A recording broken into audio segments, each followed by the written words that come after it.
Thank you, Minority Leader Jeffries. Hakeem, I've got to warn you, 2 years ago, I got 100% of the vote from my conference.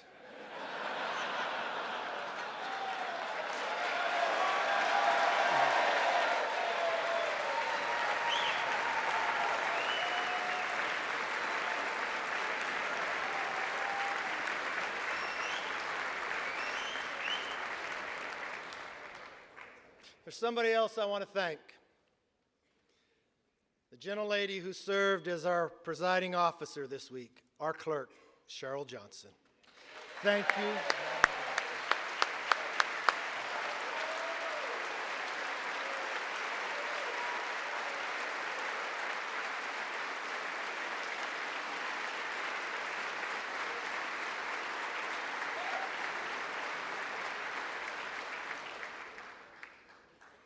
You know, my father always told me, it's not how you start, it's how you finish. And now we need to finish strong for the American people.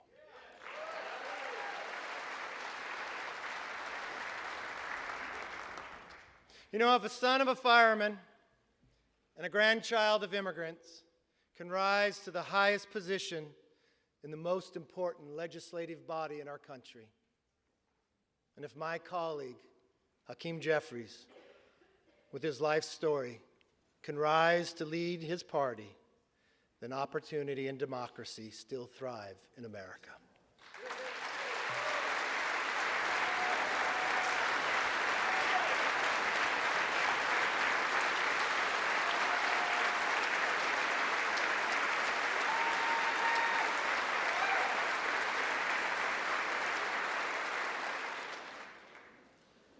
To Leader Jeffries, there will be times we agree, and many times we will differ. I promise our debates will be passionate, but they will never be personal. That's my commitment to you.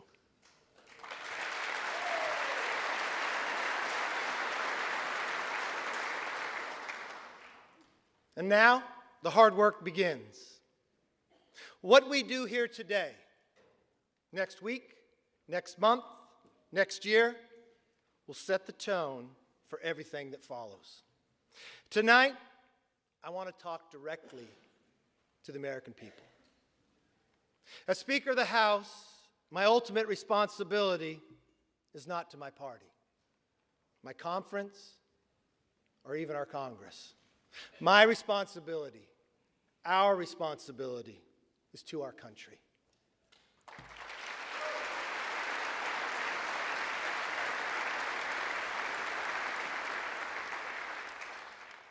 Two months ago, you voted for a new direction for our country.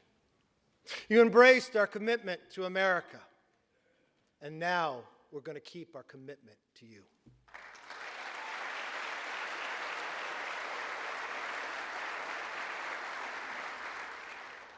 It's a commitment for an economy that's strong, where you could fill up your tank of gas and feed your family, where paychecks grow and not shrink. It's a commitment for a nation that's safe, where communities are protected, law enforcement is respected, and criminals are prosecuted.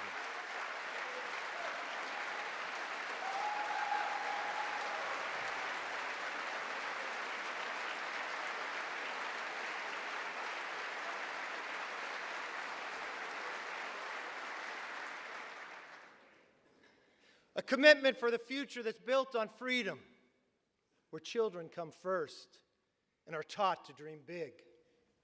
Because in America, dreams can still come true. A commitment for a government that is held accountable, where Americans get the answers they want, need, and deserve. Our system is built on checks and balances. It's time for us to be a check and provide some balance to the President's policies.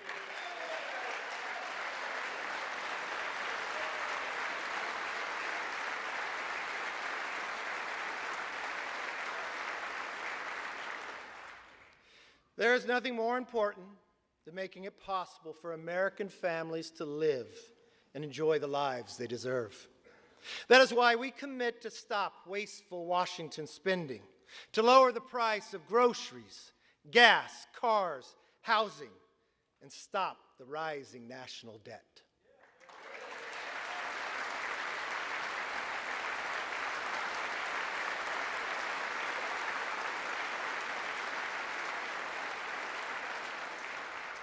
We pledge to cut the regulatory burden, lower energy costs for families, and create good-paying jobs for workers by unleashing reliable, abundant, American-made energy.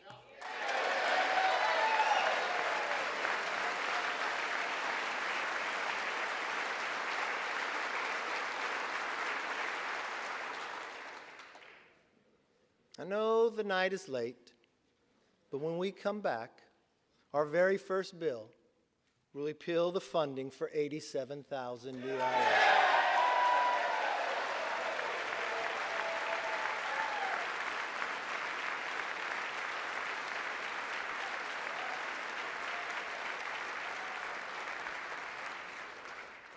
You see, we believe government should be to help you, not go after you.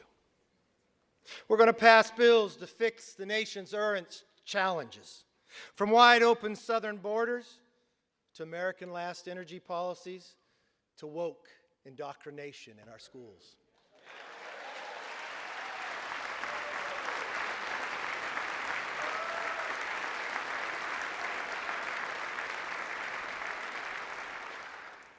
We'll also address America's long-term challenges, the debt, and the rise of the Chinese Communist Party.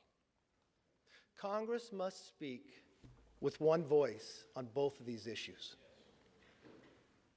This is why we will end wasteful Washington spending. From now on, if a federal bureaucrat wants to spend it, they will come before us to defend it.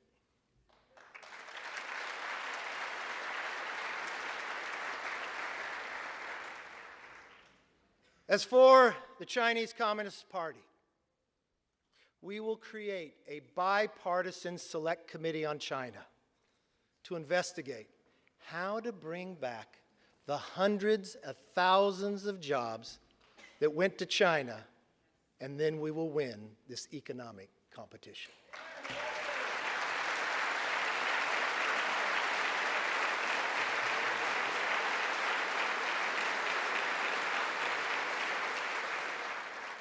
Now, speaking of committees, we will hold the swamp accountable. From the withdrawal of Afghanistan to the origins of COVID and to the weaponization of the FBI.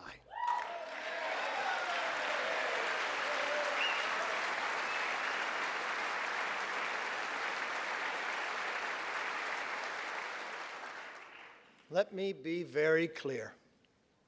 We will use the power of the purse and the power of the subpoena to get the job done.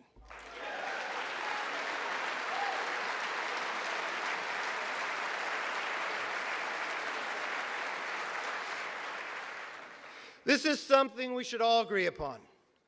We will stand up and speak out for the backbone of our economy, the hard-working taxpayer.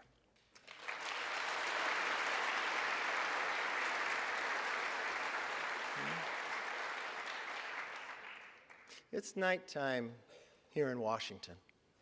But in some ways, it's also like a new beginning, a fresh start. My friends, this chamber is now fully open for all Americans to visit.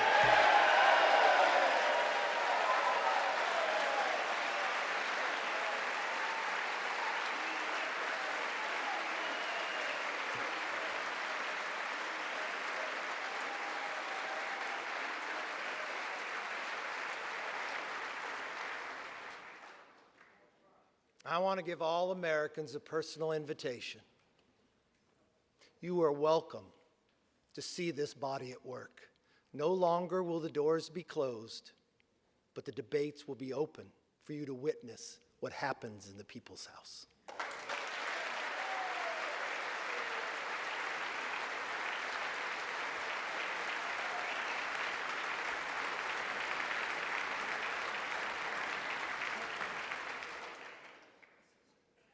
From the committee rooms to this floor, we commit to pursue the truth passionately and embrace debate. No more one-sided inquiries. Competing ideas will be put to the test in public so that the best ideas win.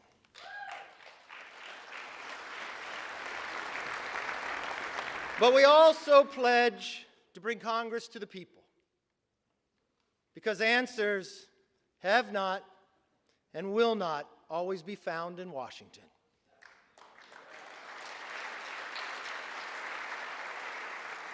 That's why one of our very first hearings will be held on the southern border.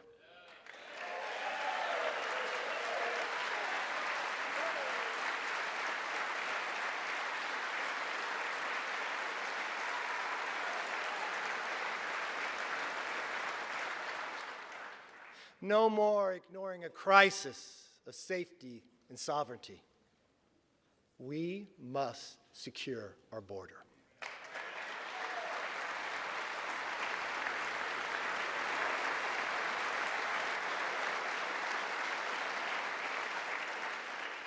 We must get America back on track. Now, on a personal note, to my family, here and at home, to Judy, Megan, Connor, Emily, my brother Mark, Monica, Zach, and yes, my mom, Bert. I am where I am because you are who you are.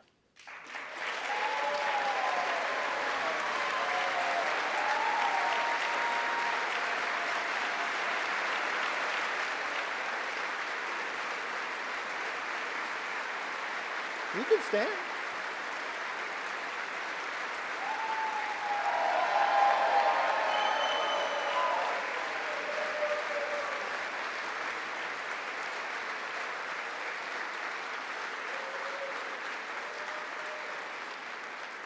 I'd also like to thank my constituents in California's Central Valley, yes, and especially my hometown of Bakersfield. I don't know if you're familiar with music, but as Buck Owens sings, how many of you that sit and judge me have ever walked the streets of Bakersfield?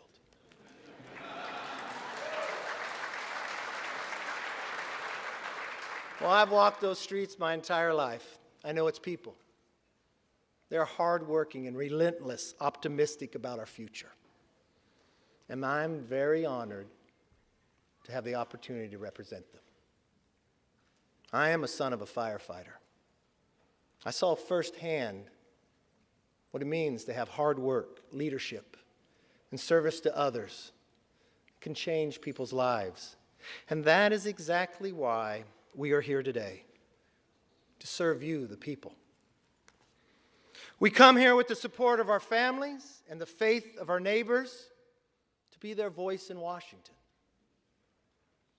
For all the wives and husbands, children and parents who are watching, a loved one to be sworn in, I knew it took a couple extra days.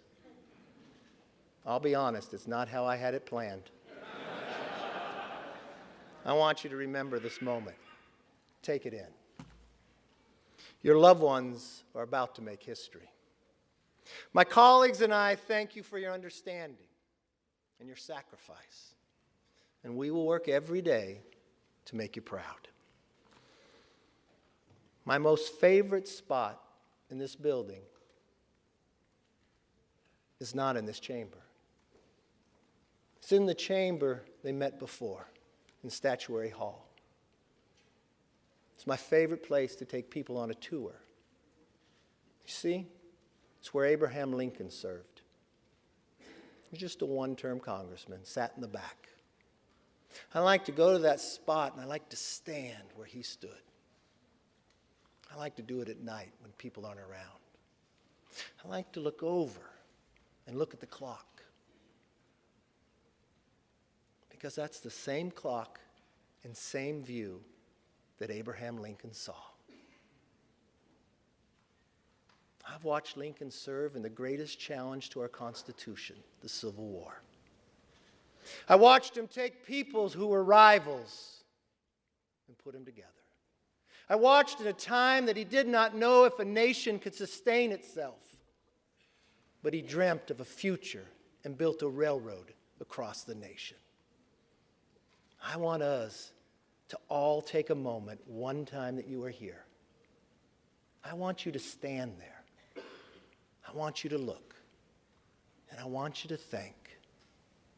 If America could do it then, we can do it now one more time.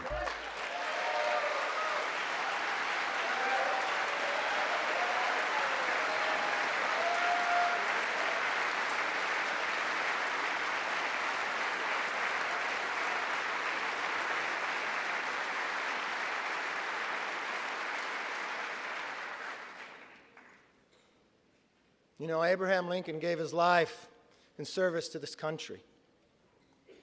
One of his most important observations about America applies today, as much as it did 160 years ago.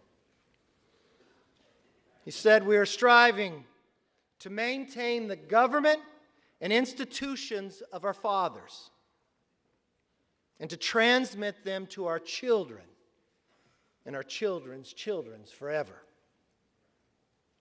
My fellow Americans, that is still our mission today.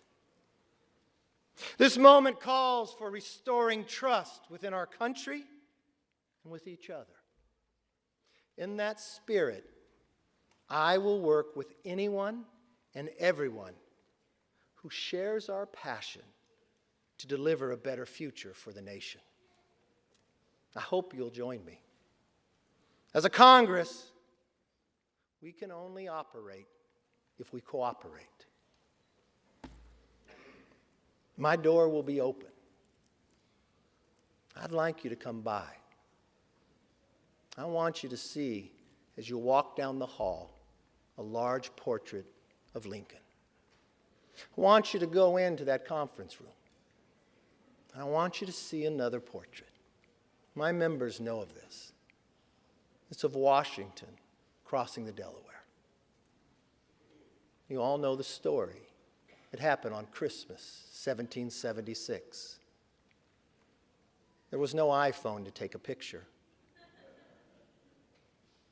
People wonder when it was painted. It wasn't painted by someone who was there.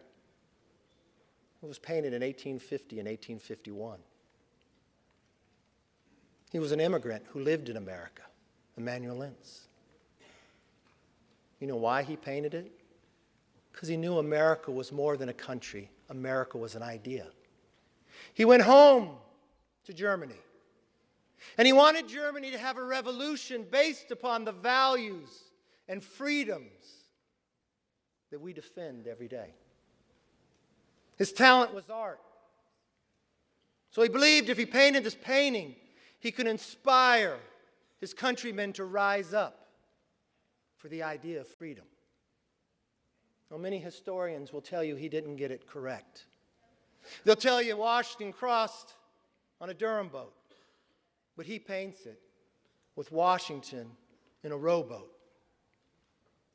You see 13 people, but only 12 faces. You see Washington standing up in a rowboat in the middle of winter, wearing a ceremonial uniform with his hand on his chest. He looks so stoic. You would look at that man, you'd say, I'd follow him anywhere. You probably believe that he never lost a battle. But history would tell us at that moment, at that time, he had only lost. We had never won. You see, that was the night of our first victory as a nation when we surprised the Hessians. But when you look at that painting, don't look at Washington. I want you to look at who's in the boat. You see, the second rower in the beret, he's Scottish. The person directly across from him in the green, rowing in the exact same cadence, is an African American. You come down right to the middle in the red, the person who's rowing the strongest is a woman. And in the very back is a Native American. I don't know from a historic fact if they were in the boat that night, but to this young immigrant who had lived in America, that's who he believed would be in the boat. The second to last person is a farmer. He could be from Bakersfield, I'm not sure. His hand goes across his face. People will debate this part. But what I see is a hand of the 13th person nobody sees. You see, what I believe Emmanuel is saying is, here we are, battling for the creation of the idea of freedom. That every individual is equal. Not a perfect nation, but striving to be a more perfect union. Having lost every battle against the greatest challenge with the strongest nation, having lost them all, but willing to do it on our holiest of nights, with a hand reached out and asking if you would join us. That's as true today as it was then. If we let everybody in the boat, if we row in the same cadence together, there is no obstacle this body can overcome for this nation.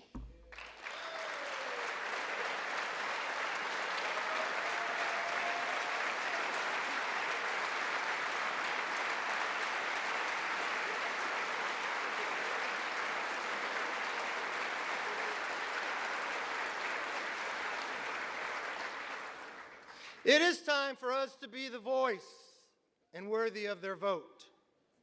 Let me close with this. I may not know all of you, some of you are new, but I hope one thing is clear after this week. I never give up.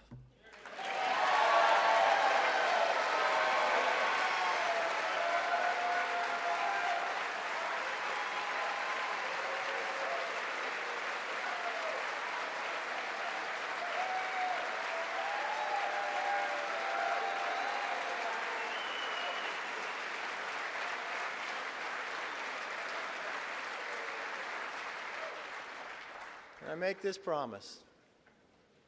I'll never give up for you, the American people.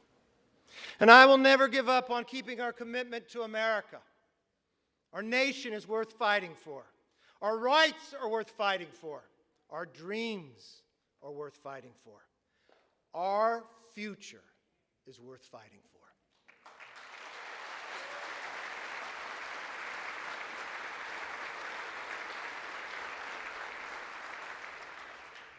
Therefore, with love for this country and charity for each other, let us now take our oath and be worthy of the office on which we are about to enter. God bless everybody in this chamber, and God bless America. 'Cause the flag still stands for freedom, and they can't take that